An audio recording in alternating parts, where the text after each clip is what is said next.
mercado ibérico del gas, el mercado organizado del gas, porque desde hace ya años existía un mercado donde los agentes o los comercializadores, es decir, aquellas empresas que traen gas de fuera y luego la venden a sus clientes o simplemente quieren hacer negocio intercambiándolo, lo hacían hasta ahora, antes de la existencia de MIBGAS y del mercado organizado del gas, a través de lo que llamamos contratos bilaterales, es decir, se ponían de acuerdo entre ellos o mediante un intermediario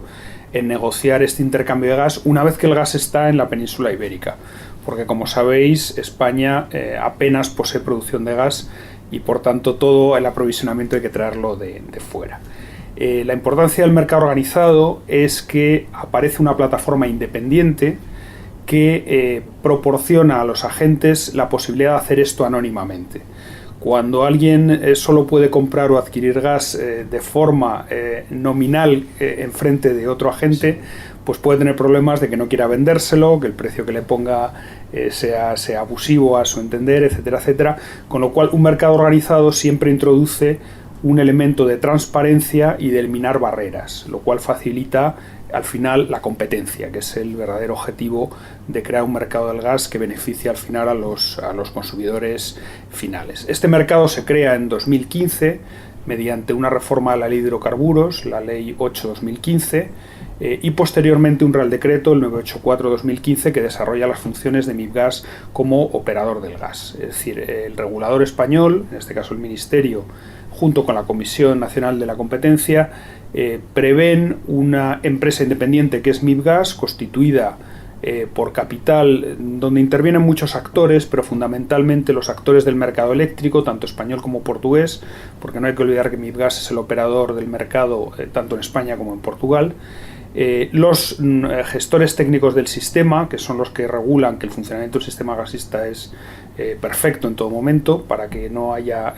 interrupción en el suministro de gas, y también comercializadoras del gas o actores no energéticos, ¿no? Esta composición del accionariado de MIBGAS está perfectamente regulada en la ley para evitar la posición dominante de alguien que imponga las reglas del mercado, es decir, garantizar en el fondo la independencia de MIBGAS. Mientras que el mercado eléctrico se creó en el año 1998, el mercado del gas se crea con mucho mayor retraso. De hecho, mientras que el mercado eléctrico fue uno de los primeros en Europa, el mercado español eléctrico, el mercado del gas ha tenido un retraso considerable y estamos en ese sentido a la cola de Europa, ¿no? El mercado se crea por esta necesidad de que no había surgido ninguna plataforma y el gobierno decide impulsarlo para que esto exista, que es un componente fundamental en todos los mercados europeos. El modelo, contestando ya si quieres un poco los siguientes aspectos que tenemos que abordar, está regulado por Europa. Es decir, Europa construye hace muy pocos años lo que se llama el European Gas Target Model, que lo que prevé es que todos los mercados tengan un diseño muy parecido. ¿Por qué? Para interoperar entre ellos. Es decir, si estamos construyendo un mercado único europeo, es muy importante que el diseño de todos los mercados, nacionales o regionales, sea similar para que también puedan intercambiar gas entre ellos, ¿no? Es decir, no debe haber una regulación muy dispar porque si no crearíamos múltiples mercados y no un mercado único europeo, que es el objetivo final. Por tanto, el mercado español ya se diseña con un modelo, con un marco que establece la Unión Europea en este sentido y muy parecido a lo que son otros mercados europeos, ¿no? Los mercados en Europa se establecen por zonas, es decir, hay zonas donde se crean lo que se llaman puntos virtuales o puntos virtuales de balance, donde digamos que cada país queda resumido como que el gas se intercambia en un punto ficticio para evitar que haya muchos puntos de entrega y por tanto muchos distintos precios. Es decir, creamos una abstracción, una simplificación muy grande del mercado, de forma que el gas cueste igual en todos los puntos de entrega de una misma zona, ¿no? Es lo que llamamos el punto virtual de balance, en el caso español el PVB, ¿no? Que en otros países tiene nombre distinto y que el pionero en esto fue el Reino Unido, que en los años ya 80 crea el NBP, el National Balancing Point, que fue pionero en este modelo y también que ha sido la referencia para la Unión Europea en crear este modelo en otros mercados. El mercado español está ahora en una etapa incipiente, está desarrollando liquidez, porque, como digo, vamos con unos años con retraso respecto a otros países europeos. Es decir, mientras que en Holanda, que es un paradigma de cómo un mercado ha experimentado un boom, aunque Holanda tiene unas características muy especiales que le hacen especialmente adecuado para que se desarrolle este mercado, por ejemplo, se negocia varias veces lo que es la demanda nacional. Es decir, desde que la molécula entra por un gasoducto o se extrae del yacimiento más importante de Europa, que está en Holanda, hasta que realmente llega al consumidor, se negocia muchas veces. Es decir, hay un mercado realmente profundo y muy largo que por lo tanto establece precios muy fiables acerca de lo que realmente vale el gas. El desafío de MIBGAS en este caso es construir la liquidez, es decir, partimos de que no existe esta negociación organizada y poco a poco tenemos que construirla. En el segundo año de vida, por ejemplo, pues ya estamos negociando por encima del 3% de la demanda nacional de gas, lo cual pues podemos decir que es un camino más rápido de lo que han tenido otros mercados europeos, que aún así están mucho más desarrollados lógicamente que MIBGAS, ¿no? El desarrollo de la liquidez es importantísimo porque en un mercado los agentes que quieren participar deben entender que es una referencia fiable de precio y que además van a tener gas suficiente como para intercambiar. Es decir, la ausencia de liquidez hace que los precios no sean fiables porque construiríamos el precio con muy poquitas transacciones y tampoco sería un sitio atractivo para los agentes para negociar. Entonces este es el desafío más importante de los mercados a la hora de desarrollarse. El mercado ibérico del gas, que como digo es muy similar en funcionamiento a lo que son otros mercados europeos debido a esta regulación europea, funciona de una forma muy parecida a una bolsa financiera, a una bolsa de valores. La negociación es continua, es decir, continuamente hay en pantalla ofertas para comprar y ofertas para vender que cuando se encuentran marcan un precio, ¿no? Y a lo largo del día pues tenemos una evolución de ese precio hasta que se cierra la sesión. Es decir, es muy parecido en este sentido a una bolsa de valores, ¿no? El gas se negocia de diversas formas, es lo que llamamos productos. El gas se negocia básicamente en función de la entrega y en este sentido el mercado organizado en España está especialmente desarrollándose en la parte lo que llamamos corta de la curva, es decir, en la entrega más inmediata o mercado spot. En este sentido existe el producto de entrega en el mismo día, es decir, nos intercambiamos gas para que me lo entregues hoy mismo en el gasoducto o bien para el día siguiente, es decir, hoy mismo ya negociamos que mañana yo voy a recibir un gas si soy el comprador o entregarlo si soy vendedor. Pero también existen otros productos más a plazo y típicamente en estos destacaríamos el producto mes siguiente, es decir, ahora mismo estamos en el mes de julio, se está ya negociando el gas que se va a entregar en agosto, es decir, a un cierto plazo. Los productos más a corto son los que se llaman spot, típicamente en la nomenclatura de los mercados, no solo es el gas sino cualquier otra commodity, mientras que los productos mes siguiente se pueden encardinar ya en lo que serían futuros o también a medio plazo, un prompt que se llama, ¿no? El reto de MIBGAS también es desarrollar productos a más largo plazo como ocurre en otros mercados europeos, pero siempre la liquidez se suele desarrollar desde los productos más en corto, construir un precio muy firme del coste real del gas a muy corto plazo e ir construyendo la parte más a plazo que siempre se basa en esto, ¿no? Por la logística especial del gas, pues no es como la electricidad, donde la generación y el consumo son prácticamente instantáneos, hay que generar al mismo tiempo que se está consumiendo y eso requiere unas complejidades técnicas grandes. El gas tiene otro tipo de problemas y es que hay que aprovisionarlo con un cierto tiempo y aún así el gas, desde que se inyecta los gasoductos, tarda en llegar a su destino. Es decir, hay una inercia en el propio funcionamiento operativo del gas, pero también en los periodos en que el gas se compra en origen y hay que traerlo al destino, sobre todo, que es España, ¿no? Hay fuentes de adquisición más cercanas, como es Argelia, que puede venir tanto por gasoducto como licuado en el barco, pero también hay fuentes lejanas. Podemos pensar, por ejemplo, que España compra gas a Qatar, a Nigeria, incluso a Perú, Trinidad y Tobago, donde lógicamente el tiempo hasta que llega el gas aquí requiere unos días, típicamente pues un par de semanas, ¿no? Por eso es muy importante que el mercado del gas no solo desarrolle un producto a muy corto plazo, sino que puedas hacer coberturas de precio para cuando sabes que tú vas a recibir una entrega o cuando sabes que va a haber más entregas en el mercado a un cierto plazo. Entonces en MIBGAS negociamos ahora este tipo de productos a muy corto plazo, que es el que se está desarrollando, como decía, a medio plazo, que sería el front month o mes siguiente, y MIBGAS espera desarrollar dentro de muy poco el resto de productos de la curva, es decir, meses más allá del mes siguiente, los trimestres, que típicamente es el producto muy desarrollado en los mercados de gas también más maduros, e incluso el gas del año siguiente. Estos productos es el gran reto que tiene MIBGAS por desarrollar una vez que se complete o vaya evolucionando el desarrollo de los productos más a corto. Como decía antes, uno de los grandes beneficios de los mercados organizados es la transparencia y la neutralidad. La transparencia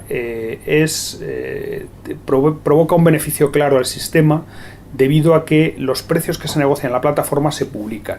Es decir, participes o no participes en este mercado, tú tienes acceso a unos precios que han negociado actores a gran nivel que se están intercambiando el gas. No hay que olvidar que es un mercado mayorista donde los volúmenes son significativos. No es un mercado de consumidores finales, aunque también podrían acceder al mercado, sino de grandes comercializadoras básicamente que se intercambian el gas entre ellos. Uno de los grandes beneficios, como digo, es la transparencia de precios. Y de hecho es uno de los mandatos que establece la regulación en el momento en que se crea MIBGAS. MIBGAS tiene una obligación de publicar los precios que se negocian aquí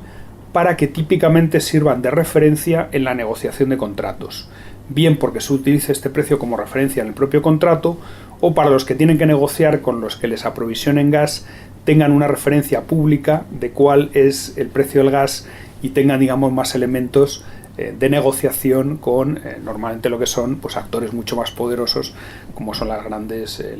gasistas, ¿no? Entonces esto proporciona a todos los actores del sistema gasista una clara referencia que está establecida por una entidad neutral. Y otro de los aspectos fundamentales es la no discriminación, es decir, los requisitos para una gran empresa para participar en el mercado son exactamente los mismos que para un pequeño actor, es decir, hay que depositar el mismo nivel de garantías, hay que depositar los mismos requisitos, etcétera, etcétera. Es decir, no hay descuentos por volumen ni nada parecido, sino que el mercado establece exactamente las mismas condiciones, las mismas dificultades, aunque en este sentido son más bien facilidades, que para cualquier otro actor del sistema. Esto facilita que nuevos entrantes al mercado pues tengan menos dificultades a la hora de acceder al gas, porque de otra forma tendrían más dificultades, lógicamente, por razones claras de competencia, si necesitaran gas de otros que lógicamente perderían cuota de competencia si le cedieran esto, ¿no? Entonces el gas también es un instrumento, aparte de transparencia, de competitividad, es decir, de mejorar la competencia en el sector del gas, lo cual al final siempre introduce una mejora de precios en toda la escala y en toda la cadena de valor del gas, que al final debería repercutir en el consumidor final, ¿no? Como es el objetivo de este diseño.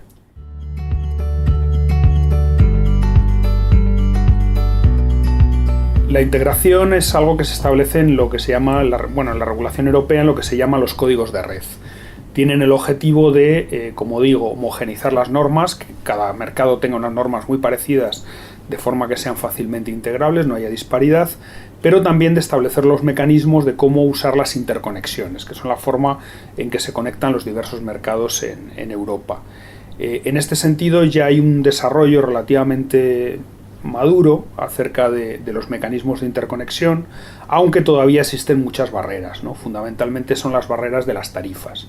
es decir, la facilidad que tendrían los mercados. Esto es un paso que ya se ha dado en los mercados de electricidad, está eliminando las tarifas que hay entre fronteras y estableciendo otro tipo de compensación, porque al final las infraestructuras hay que pagarlas, evidentemente de una forma u otra, pero cuando se establecen ciertos peajes en fronteras, siempre son barreras al comercio, son como las aduanas en lo que es la economía o el comercio internacional, ¿no? Evidentemente ese coste tiene que estar ahí, tiene que ser recuperado, porque de otra forma no habría incentivo para hacer interconexiones, pero es un desafío para el regulador europeo especialmente evitar que eso se convierta en barreras o en separación de mercados más que en la unión de un mercado único. Hay un desafío y un camino todavía por recorrer, ¿no? Mientras que, por ejemplo, hay muchos mecanismos técnicos que ya son homogéneos en toda Europa, la homogeneización de las tarifas es quizá lo último que se ha abordado en la regulación y el camino que queda por recorrer más importante. Otros aspectos muy importantes son los mecanismos de a quién se le da la capacidad que hay para interconectarse y transportar gas, porque también tiene que establecerse en un modo de competencia, y también eso, si no se hace bien, podría establecer unas barreras. Es decir, a alguien le puede interesar comprar la capacidad entre dos países para no usarla, lo cual crearía pues una diferencia de precios de que él podría beneficiarse, ¿no? Entonces, todos estos mecanismos son muy críticos a la hora de integrar los mercados, y yo creo que la Unión Europea está haciendo un esfuerzo, pero quizás sería conveniente acelerarlo. Al final, la realidad de los mercados suele ir muy por delante de la regulación muchas veces, ese dinamismo, y yo creo que la Unión Europea es consciente y bueno, está en línea a la hora de desarrollar estos, como digo, códigos de red que son de obligatorio cumplimiento en toda Europa, ¿no? Lo cual facilita la implementación también en la regulación nacional. Sí, la Unión Europea, lo que yo mencionaba del European Gas Target Model, que ha unificado la forma de todos los mercados en Europa y ha sido muy decisivo a la hora de configurar o dar pasos hacia el mercado único europeo,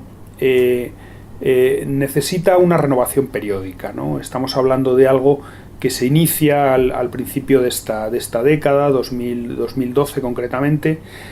Posteriormente ha habido un desarrollo, sobre todo la implementación y el desarrollo más en detalle, y actualmente el desafío es revisar la evaluación en qué ha resultado la implementación o qué resultados ha dado la implementación de estos códigos de red y regulación de más alto nivel.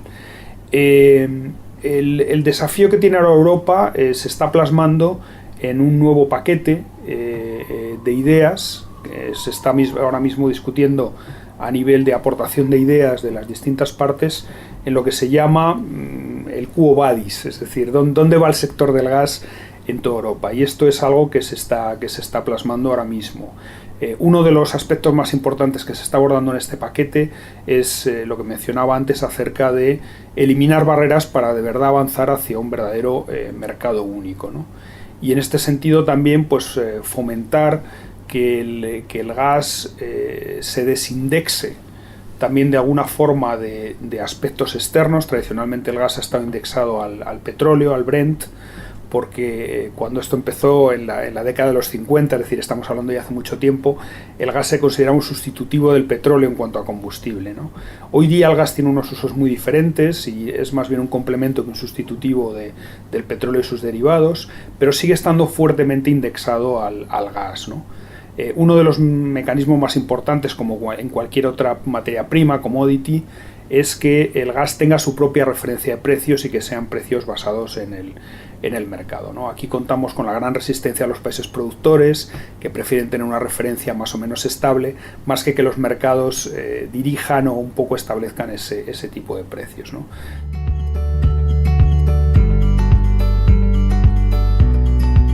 Bueno, el mercado del gas y el mercado eléctrico están cada vez más acoplados. Es decir, hay una gran tendencia ahora mismo a usar el gas cada vez más dentro del mix eléctrico, no como a la base del mix, sino como un complemento muy bueno con la producción de renovables. Hay dos aspectos ahí muy importantes que realzan el papel del gas en la producción eléctrica. En este sentido, cuando no hay renovables, hay poco agua, como está ocurriendo y es frecuente en la situación de la península ibérica, que tengamos sequías de vez en cuando, hay bajos recursos hídricos, y también el viento es bastante impredecible, juega un papel fundamental en la producción.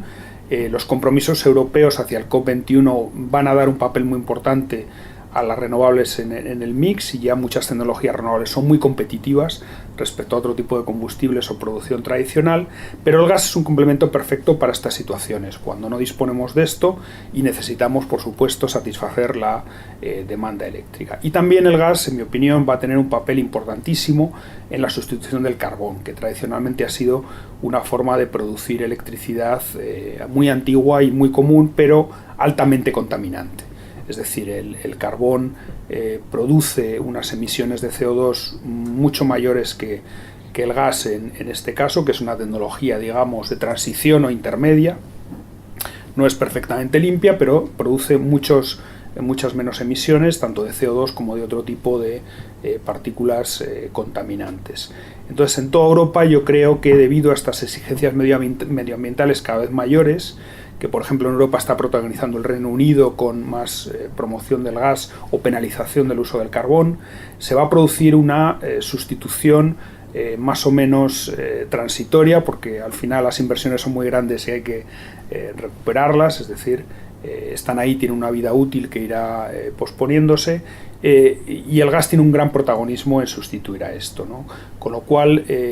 va a haber un acoplamiento muy grande entre el precio del gas y el precio de la electricidad. Este año, por ejemplo, lo hemos visto en dos situaciones muy importantes. A principios de año se produce un estrangulamiento muy grande del mercado del gas por muy diversas razones. Fallo en el aprovisionamiento de los países que llegan a España y a Francia, no solo España, que sufrió esto. Un altísimo precio del gas en Asia debido a también una situación de las nucleares en Japón y otras circunstancias que hacen que el precio del gas se dispare porque hay que traerlo, te falla el aprovisionamiento, tienes que buscar una alternativa, y en una situación en que se dispara el precio y además Francia para varias nucleares y además no hay renovables, estamos en una situación de que hay que pagar el gas casi al precio que sea, ¿no? Y esto repercute inmediatamente en el precio de la electricidad, porque estamos hablando del acoplamiento de estos dos mercados que existe, no permanentemente, pero sí en determinadas situaciones, ¿no? O como se está dando ahora más recientemente, en los que el uso de las renovables es muy escaso por la baja hidrolicidad que mencionábamos, o por una situación de muy poca producción eólica en los meses pasados, que como digo es recurrente en el caso de la península ibérica, y ha habido que usar intensivamente los ciclos combinados para producir gas. En esta situación el precio eléctrico era el que tiraba hacia arriba del precio del gas, mientras que el gas, que está siendo un recurso abundante en Europa, más en esta situación de primavera-verano, había una tendencia, muchos factores que indicaban una tendencia bajista, ¿no? Entonces, en este sentido, el gas tiraba hacia abajo el precio de la electricidad, y mutuamente hay ciertas tensiones en los mercados. Esto va a ser así durante mucho tiempo, es decir, vamos a asistir a una relación muy grande entre estos dos protagonistas energéticos, estos dos tipos de mercados, que indudablemente hay que entender de forma conjunta cada vez de forma más clara.